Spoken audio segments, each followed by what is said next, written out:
Napredni tehnološki sustavi u vozilima služe za pomoć vozačima pri upravljanju kako bi povećali sigurnost, udobnost i učinkovitost vožnje.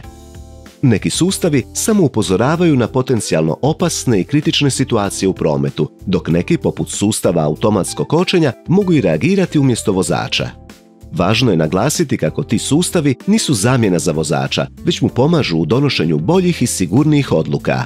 Dakle, vozači se ne smiju pouzdati samo u njih, nego trebaju maksimalno biti koncentrirani na vožnju. Napredni sustavi pomoći vozaču su: sustav upozorenja na mogući sudar upozorava vozača na mogući sudar s vozilom ili preprekom na cesti ispred njega. Sustav se aktivira ako se vozač prebrzo približava vozilu ispred ili ako na cesti postoji neka prepreka, te zvučnim signalom upozorava vozača na moguću opasnu situaciju.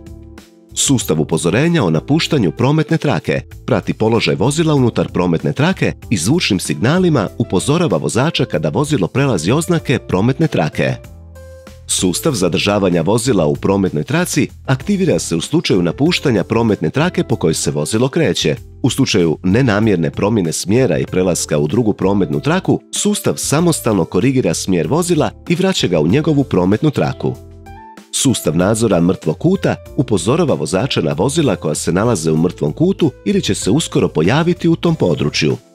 Sustav prepoznavanja ruku na upravljaču detektira ima li vozač ruke na upravljaču i komandama automobila. I ako procijeni da to nije slučaj, indikatorom ili natpisom na instrument ploči te zvučnim signalom upozorava vozača da drži ruke na upravljaču. Sustav automatskog kočenja procjenjuje razmak u odnosu na vozilo ili neku drugu prepreku ispred njega i predviđa mogući sudar. Ako vozač sam ne reagira, sustav se automatski aktivira i zaustavlja vozilo.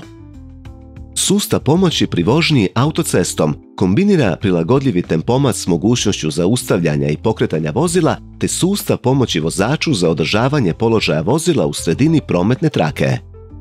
Sustav za nadzor vozača koristi kameru postavljenu na kontrolnu ploču za praćenje vozačevog ponašanja i stanja kako bi povećao sigurnost tijekom vožnje. Cilj je identificirati znakove umora, distrakcije ili nedostatka pažnje, te na vrijeme upozoriti vozača na potencijalne opasnosti.